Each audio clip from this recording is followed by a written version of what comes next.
Hello, welcome back to video 2 of our build the Lusitania 1/350 scale model. On this episode, we're going to go through painting the hull, is all drilled out in the last episode, uh, killing some light by using foil tape. I'm going to show how to do that, and then lighting the hull. So this way you're able to get your model lit up and illuminated. I wish I would have done my last ship that I had built, the Queen Mary, in a video format, because that showed a lot more lighting and would have been very interesting for people to follow. But this one, it will be fun. It's a good beginner type lighting situation, and hopefully I'm able to teach you all how to do this and you're able to illuminate your ships in the future. I had a lot of requests on Facebook asking how I did it and what I did and all that good stuff. So I'm going to cover the stuff that I used, and I'll show that. I'll add links at the bottom, and hopefully, like I said, it'll get you up and running and able to light your own ships. A little bit about the Lusitania. I kind of gave a brief history in the last video, but a little bit more detail on that. Back in 1903, the Cunard Line had worked with the British government to get the funding for the Lusitania, the Mauretania, the Aquitania, and the Lusitania, duh. Um, so one stipulation on that was that the Cunard Line had to make the vessels able to be used for troop transport or cargo transport in the event of war. Um, Mauretania was used in that situation. Lusitania was not. There is actually, it's been admitted now by the British that they were actually carrying ammunition to England from the United States the day that it was sunk. But for a long time, the British government denied that and basically said that it was completely a passenger ship. So, in any case, on May the 7th of 1915, the Lusitania was spotted by a German U-boat, U-boat 220, or U-boat 20, and they only had one torpedo left. So their captain saw the Lusitania four funnels in the ocean, which there was really only a few ships back then at that time that had four funnels. Lusitania and Mauretania really were the only two, aside from the German ships that were safely in their ports at that time, and the German captain knew that. So he knew he had either Lusitania or Mauretania. He went for a single shot. The intention really wasn't to sink the ship, it was just basically to damage it. But right where it hit happened to be in a really bad spot for the Lusitania. It basically blew open five or six of its watertight doors, and the ship completely went down within 18 minutes. Part of the reason for it sinking so fast, the ship actually had terrible ventilation.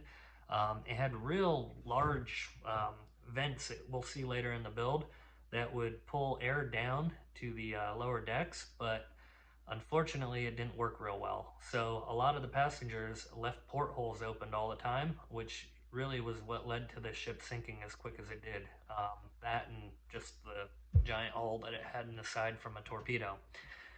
So anyway, that kind of a little bit of a history on the ship. Really, if Lusitania hadn't been sunk, we don't know if the United States would have ever entered World War I. There was a lot of American passengers that were on the ship that day for that mission or for that voyage, and a lot of them died. So the United States didn't enter the war directly after that. It was actually almost 2 years later. But one of the reasons that we did enter was the Germans originally had, after the Lusitania was sunk, agreed not to fire on passenger ships anymore.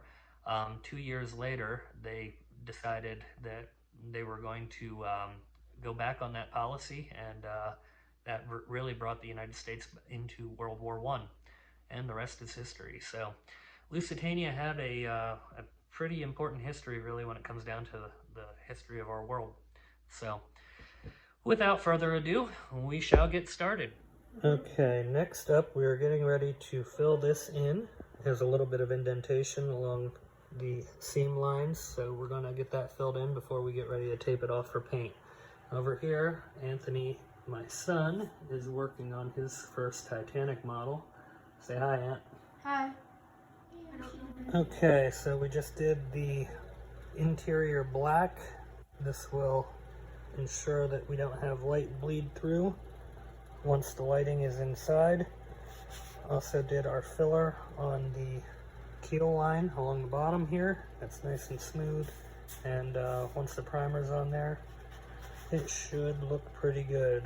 So next step will be taping it up and getting it ready to spray. Okay, right now we're just cleaning up the rudder. As you can see there, there's a few little divots in the mold, and then we're gonna glue the bilge keels down to the side. All right, we'll be right back. Okay, one problem I've found with the bilge keels are how thin they are and how thick the sprue is. So when you're taking it off the sprue, it seems to want to break very, very easily. So if you're building this kit, be very careful of that. I think I'm going to actually look back at some pictures of Lusitania though, because I know a lot of ships during this time, the bilge keel looked more like a white I-beam type deal. So I'm going to see if that might actually be a better option. Be back soon. Okay, so after looking more at some photos of the Lusitania and its sister ship, the Mauretania, it looks as if the bilge keel were a little bit thinner, but I'm going to end up going with the kit ones. So in order to fix what I had going on here with the part that kind of broke a little bit, I got a little bit of CA glue on the tip of a knife, and we're just going to put that under there.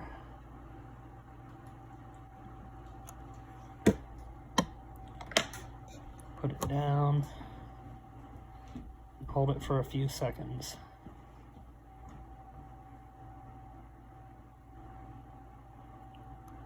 And we're good. All right, back soon. Okay, after dropping a little bit of primer on here, we're now airbrushing our hull red. It's coming out very, very nice. I'm pretty happy with the shade. It's got a nice, nice coverage with the airbrush I'm using here. One regret that I do have was using white primer. It's just making it more difficult to cover than I would like. I guess my better bet would have been using a black primer, but it is what it is at this point, so I just got to cover with the white and get it to be a nice dark red. All right. We'll see you when we're done. So while I've been downstairs spraying the hull of the Lusitania. I helped you record that video. Yes, you did. Anthony's been up here though, working on his Titanic. Why don't you tell everybody what you're doing? What is that you're working on right there? What is it called? What kind of deck is it? I'm not saying it. I'm not saying that. You're not saying what? What is it called? The poop deck. Okay, very good. So why don't you show everybody what you got going here so far with your build? I got these smokestacks done, and I've been doing this area. Yeah. And then I'm going to be working on this part in like a couple of minutes after I'm done. Okay. And then like a month or two ago I did this. Oh, that's the forecastle, right? Yeah. The bow. Okay. And what are you going to see tomorrow? The Titanic Museum thing. Where at? In New York City? Yep, that's right. Okay, well, back to the build. And okay, the hull has dried.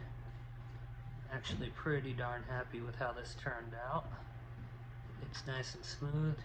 Can't tell that it was ever two pieces at this point. Has a pretty good sheen to it.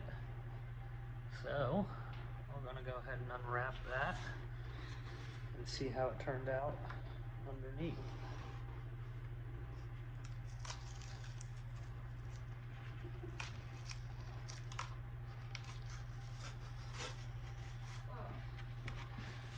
Tomorrow, after the red sets up fully, we will go ahead and paint the black when we get back from our museum trip.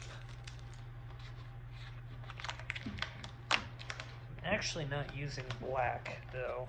What's that yellow for? That's tape also. So I use a cheaper tape on here, Anthony and viewers, and then I use a better yellow tape made by Tamaya, which Maya. Yep, that's the company. It sticks a whole lot better than the blue tape. That's the anchor hole. No. So I'll get it in a minute. Can I get it? So anyway, the color that I'm actually going to be using, for the black, if you want to call it that, is called Midnight Blue. I know. It's It's always that. a color that is very closely resembling what I used on Queen Mary. If you look at a lot of the Cunard ships, they are not actually black. They have more of a very, very dark gray to them, which this blue represents very well. Yes. Okay. Yep, go ahead and kill. Nice straight line, it looks like, right? It should be, yeah.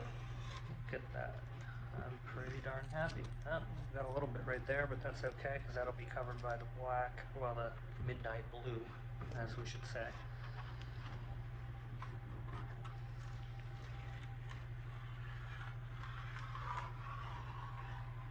Just call it bluish. That's easier. Okay. So, now it really kind of resembles a hospital ship at this point, with the white hull. I love how one We day obviously will not be keeping it that way. I love how you're gonna be looking at it, and then you're gonna be looking, and then that's what it looked like when you first started. Yes. There's the propeller shafts. The rudder is on. That does move slightly. I don't really want to move it too much. But anyway, I'm going to let this set up and dry overnight. And then tomorrow, it'll be time to do the next phase. Okay, after sitting overnight, here's how we turned out on the hull. It's all hardened up, looks good. Lines are real nice and crisp. They're all still there. We won't really be working on it too much today though, because we're heading down to New York City to go to the Titanic exhibit. So I'll probably do a short video on that while we're down there. Not that this will be published before then, but today is that day. Alright, we'll talk to y'all later. Okay, I am back, and what I'm looking at doing right now is getting ready to paint the hull of the Lusitania. So, the anti-fouling, which is the red that was painted yesterday, is now fully covered, and we have our water line basically marked out. You'll also see on the front, this part of what would be the superstructure eventually and the bow section are taped off. Over the lifetime of the Lusitania, from its launching on June 7th of 1907, the Lusitania was originally painted with this section in white. Later, it was repainted with about most of this half strip painted in black all the way up through here, and then this part had some white on it. I am choosing to go with the original paint scheme that was originally done during her sea trials before it was even put in service, so I'm going for that original 1907 look, and that's basically how I want to have mine painted out. I'll also be using the Cunard orange on the funnels. Um, Later in time, the Cunard color went more from a orangey shade to a more red shade. So if you know the Queen Mary and the Queen Elizabeth II, they have that darker red shade, which back at this time it was actually more of an orange. So once we get to the funnels, we'll be spraying them in more of the Cunard traditional orange. But in any case, I'm getting ready to go down. I'm going to paint this right now, the Midnight Blue, which is actually kind of a blackish gray. And then after that, I will spray the white along the top here, followed by the next phase, which will be beginning some lighting.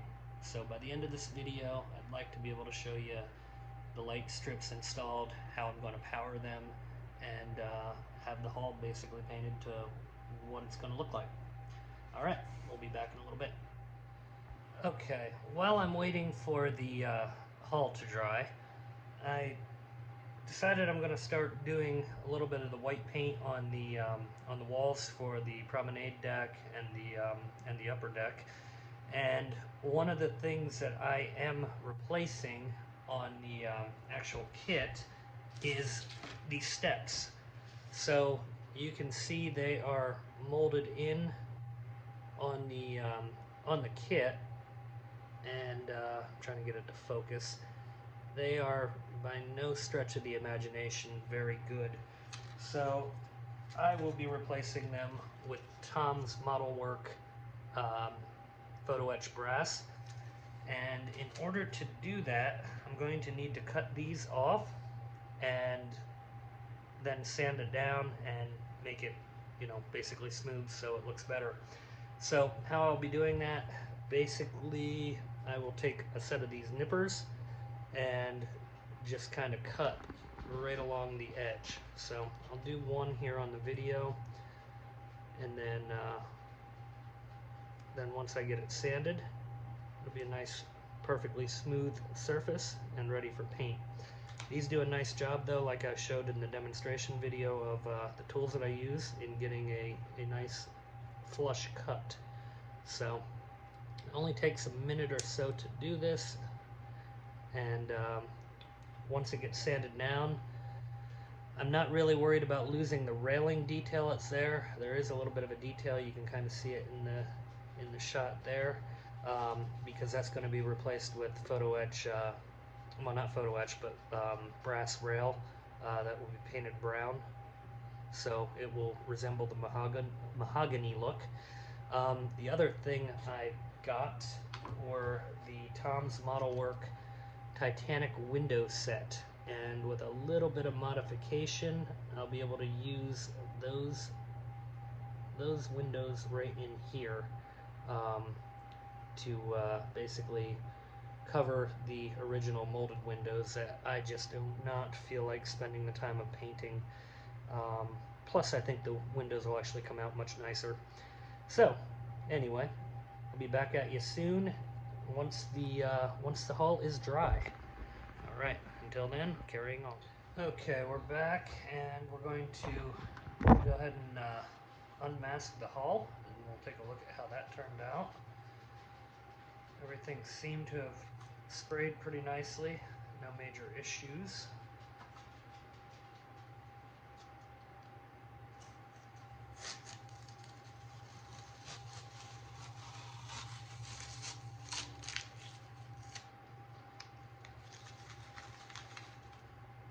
So with the paint scheme that I am using, there was not a yellow line between the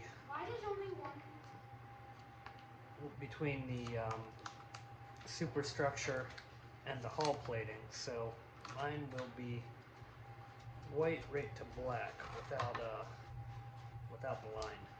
That came later after the other paint schemes that were used.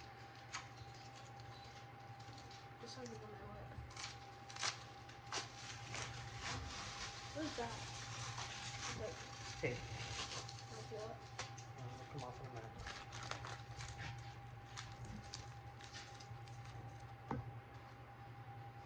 It's weird. It won't come off. It's wrapped around. Just give me a minute. I hate nail pops because then they make your lips like pinkish. Wow. Okay, we got a nice clean straight line all the way down. Pretty happy with that. I can't see it yet. Ooh.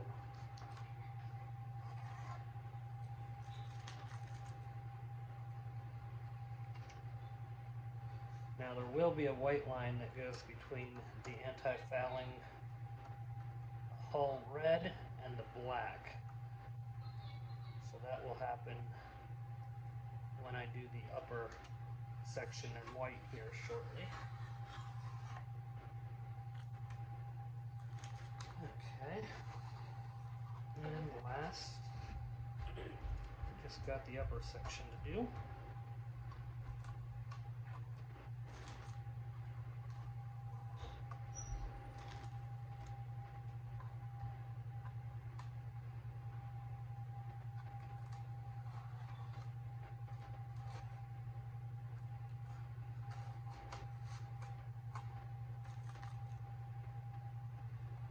You go through a lot of tape doing this. I could use paper, but I don't know. I just started taping and ended up taping instead. One other suggestion that I didn't mention, but I always do it before I spray, is just wiping down the plastic or primer. Well, the plastic before you primer with some alcohol. It helps any grease that you might have on your fingers from handling it, any of the wax that might have been there during the molding process. I don't know. It's always been something that I've done. So next I'll get this taped up and we'll paint the white. All right, everyone, we're back. Let the hull dry. It turned out quite well. No issues really at all. It's got a real nice even coverage. The line comes all the way around nicely. Front looks real nice. Definitely have the look that I was looking for overall. So from here, our next step is going to be lining the bottom of the hull. So we're going to be using this aluminum tape that I was talking about in a previous video. It simply comes open like any other piece of tape, and you can spread it apart and then lay it down on whatever surface you're doing. Now I'm only going to do the bottom of the hull. The sides with all the portholes will basically stay as they are. It is painted black, so that will prevent any light bleed through. But my thought has always been when I've done this, as long as the bottom and the bottom of the deck are covered, they'll kind of reflect off of each other and really help to bounce the light around throughout the hull. So I'm going to go ahead and get this laid down, and when I come back, we'll be putting some LED light strips in. All right, see you in a bit. Okay, I'm back, and now we're going to start talking about the lighting. First, as you can see, the whole entire bottom and the sides up to the portholes are now covered with the aluminum tape. It's very easy to shape. It doesn't have to be perfect. Biggest thing is you're just trying not to get your portholes covered, and you're trying to cover your bottom part to avoid any kind of light bleed through. The other two areas that are really important are the bow and the stern. So you want those two areas to be well covered. That way, when you're looking at it from head on, you don't have any kind of areas that could potentially lead to light bleed through. So, getting ready to light.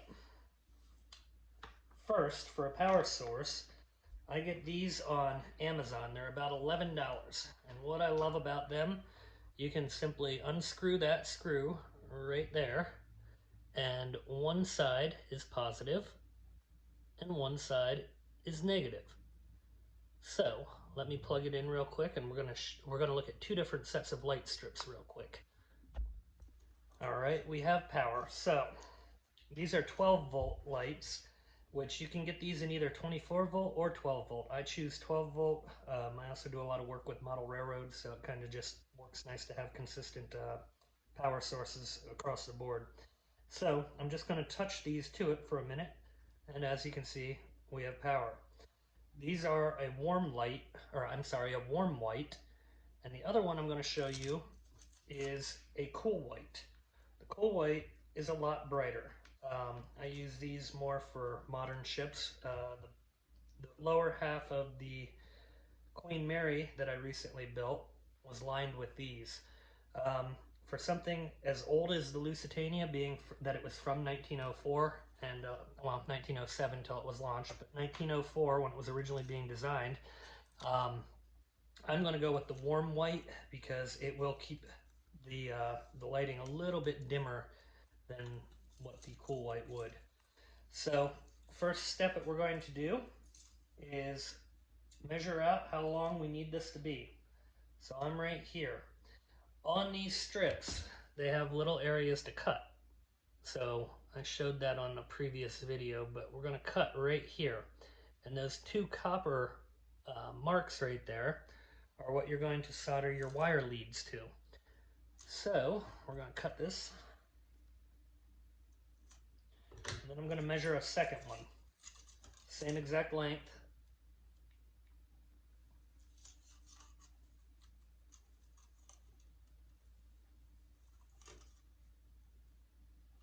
Okay. So now we got two. We're done with this. Now, this has an adhesive backing.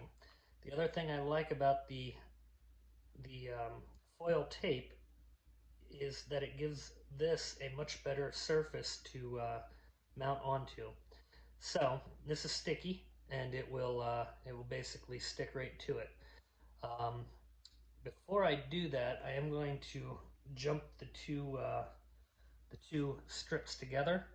So for that, we're going to need our soldering iron, and I'm going to just tape this down so I have a good solid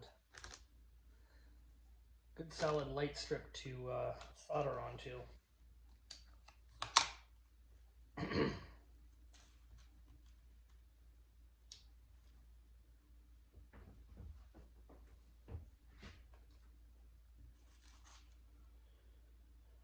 Okay, so mine are going to connect up towards the bow, so I don't need a real long piece of wire for this. I generally use speaker wire. It's cheap, it's affordable, and it does the job fine. So I'm going to cut about a 2-inch piece, and I'm going to strip it off on the wire leads, or create the wire leads. They don't have to be big, you don't have to expose a whole lot.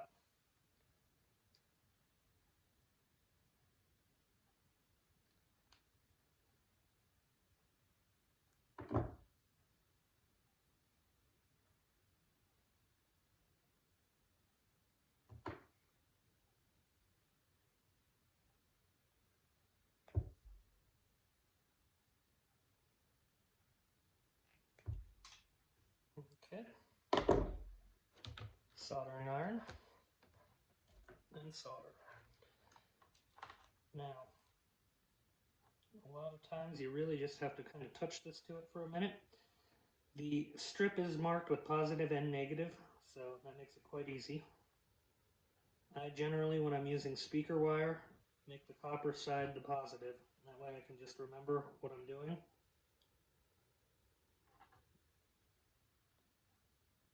And let it set. Okay, that one's on. Now we do our positive.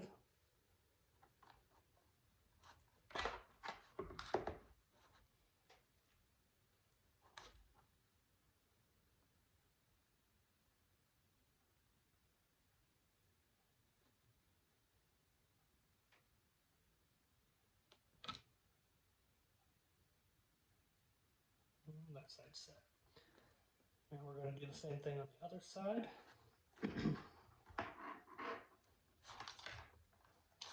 I have a stand for this, but didn't put it in the video, unfortunately. All right. So, positive.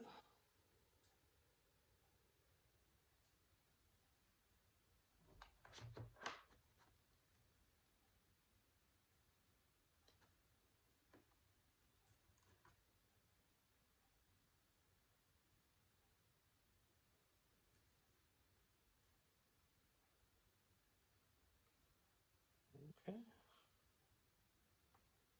And negative.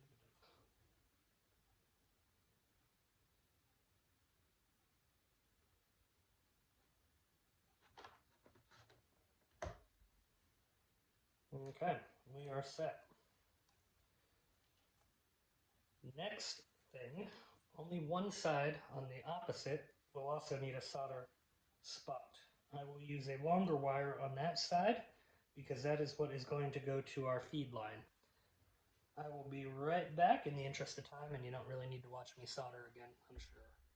Alright, so what I did not mention in the last one, we will still have lighting that will go up here, a green light and a red light for your navigational lights. So on the front, I added an additional length of wire, about 6 inches long. That'll get cut down to whatever length it needs to be. I know it will end up being shorter than that. And in the back, I did the same thing. One will be the power line going to our power supply, and the other will go up into the hull in case we need additional lighting up in the superstructure, which we'll find out as we start to build. I leave them so that they're not exposed, that way they don't short out or anything like that. And I'll probably put a little piece of tape over it just to make sure with the foil on the hull. So we're just about ready to install the lights. Next thing we need to do is take a look at the stand in relation to where it is centered, because what I'm going to do is drill a hole through the bottom of the hull that will come up through the stand, which will also have the same hole in it.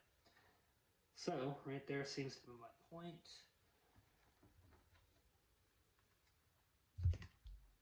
So we're going to take our drill and we're just going to make sure we're center, which I am now.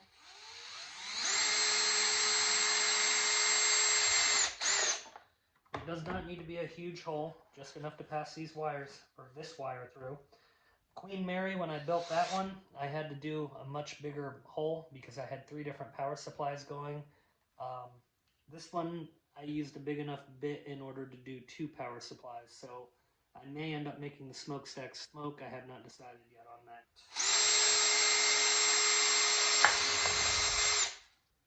Alright. And then they'll go right up through the brass stand holders once we're ready. Drop that down on there, and we are perfect. Alright. So, next step, we can take our light strips and take the backing paper off. This stuff, it sticks pretty well. It's 3M tape on the back, basically. I'll provide links for this and the power supply that I use on Amazon at the bottom down there.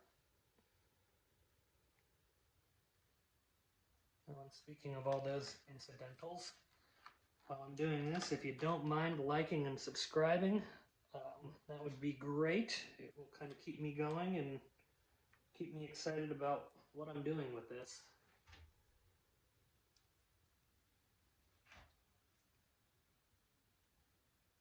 All right.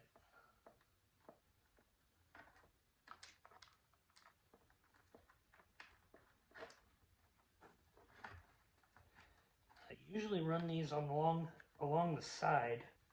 That way the lighting will shine through to the opposite side. All right, got that. This is our power feed. So I'm going to run that down through our hole we drilled and down through the stand. Right now I'm not going to put it in the stand though, because for building purposes I'm not leaving it on the stand. Okay, got that one on. Now we're going to tape up this one.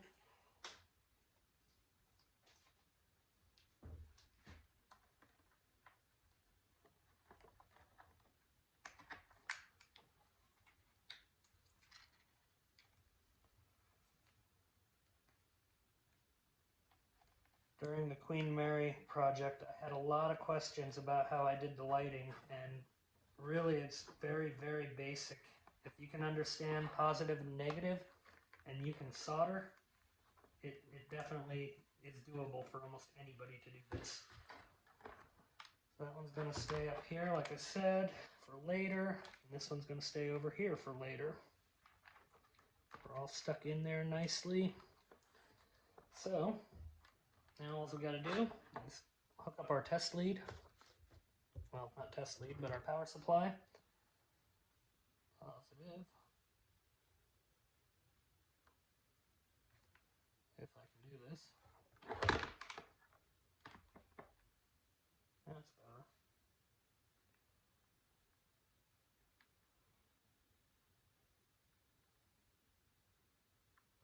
Okay, just gotta get it in there right.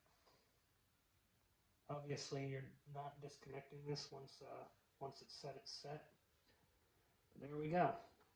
Lighting on both sides of the hull. And when you're looking through, you now have porthole lights. And that is how I light it. I basically then would just, if I was adding lights, daisy chain off of it as I keep going. All right. So, okay, well, that's going to conclude the video for this week. Next week, we're going to start laying down the main deck, and I'm going to put the tape, the aluminum tape, foil tape, whatever you want to call it, down on the bottom of it, again for bleed through. And we'll start to install the scale decks, get them on, and start to build the superstructure up on the ship. So hopefully this first real video, instead of the intro, was informative. Hopefully you learned something about how to do this, and hopefully you're liking the results. So like I said, if you can, give it a like, give a subscribe, and I'll continue to grow the channel. All right, have a great week, everyone.